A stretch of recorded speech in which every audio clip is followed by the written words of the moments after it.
G7 backs humanitarian pauses in Gaza, reaffirms support. The G7 foreign ministers expressed their support for humanitarian pauses and corridors in the Hamas-Israel conflict but did not call for a ceasefire.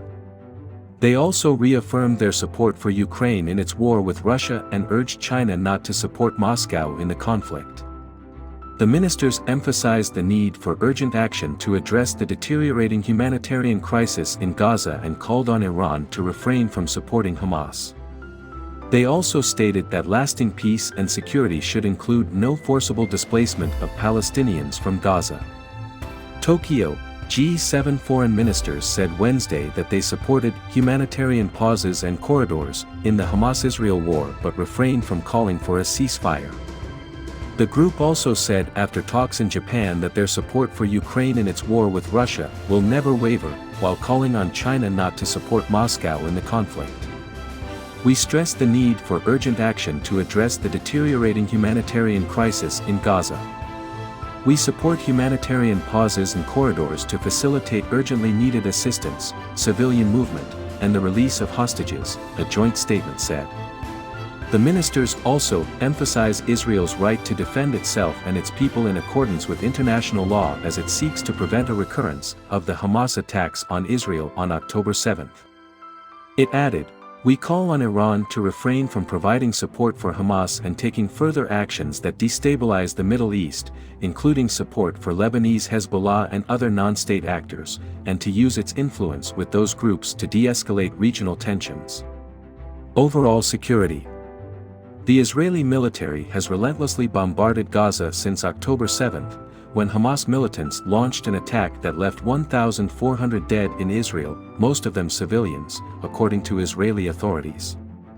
The Hamas-run health ministry says the death toll in Gaza has surpassed 10,300 people.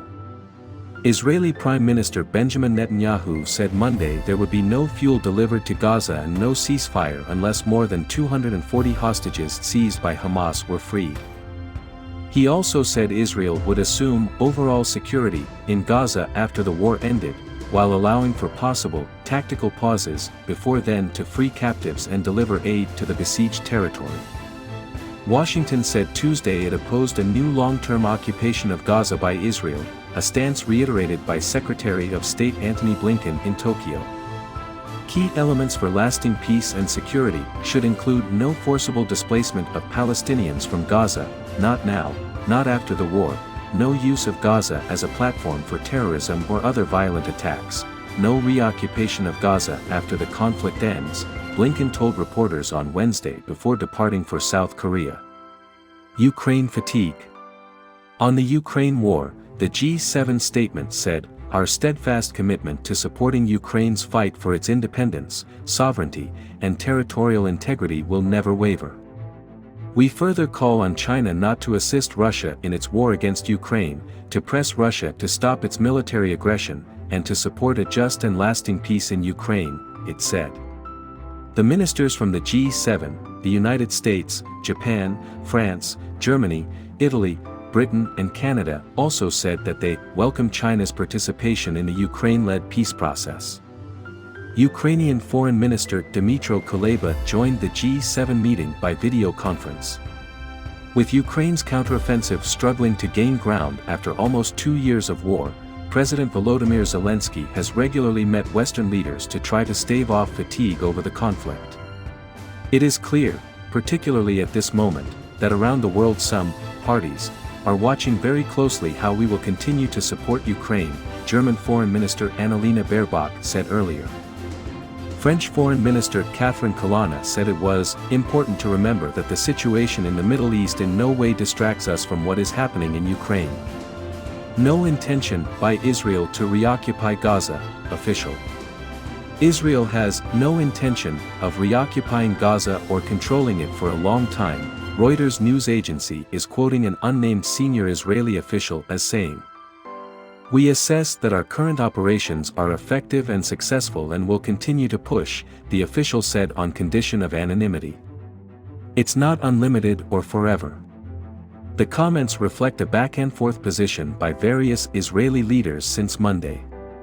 Earlier on Wednesday, Defense Minister Yoav Gallant said at the end of the war the Israeli army will have absolute freedom of action in Gaza without limitations on operations. Prime Minister Benjamin Netanyahu told a U.S. broadcaster on Monday that Israel would take responsibility for security in Gaza for an indefinite period. Malaysian PM rejects unilateral sanctions against Hamas. Anwar Ibrahim says Malaysia will not accept unilateral sanctions under proposed U.S. legislation to target foreign supporters of Hamas and Palestinian armed groups. We only recognize decisions of the United Nations Security Council that are considered multilateral, the Prime Minister told Parliament. Anwar said Malaysia would be closely watching the bill's progress, and its effect on the country would depend on any proven material support for Hamas or Palestinian Islamic Jihad. The Prime Minister has been at odds with the West over the conflict after rejecting pressure to condemn Hamas. Muslim-majority Malaysia has also been a long-time supporter of the Palestinian cause, advocating for a two-state solution. Here are some updates that our correspondents on the ground in Gaza have sent us. Israeli jets targeted a house in Nuseirat refugee camp with the health ministry saying 17 people were killed and many are still trapped under the rubble. Israeli forces struck a house in eastern Khan Yunis, southern Gaza, killing 4 people. In Shujaia, rescue workers managed to pull out the bodies of 15 Palestinians who were killed in an early morning Israeli airstrike. In Jabalia refugee camp, at least 15 people were killed in a pre-dawn Israeli airstrike. More than 1.4 million Palestinians are displaced either inside Gaza City or from the north of Gaza. Keep watching us for more videos. Subscribe and follow us. Click the like button and let me know your views in the comment section. Thank you and have a nice day.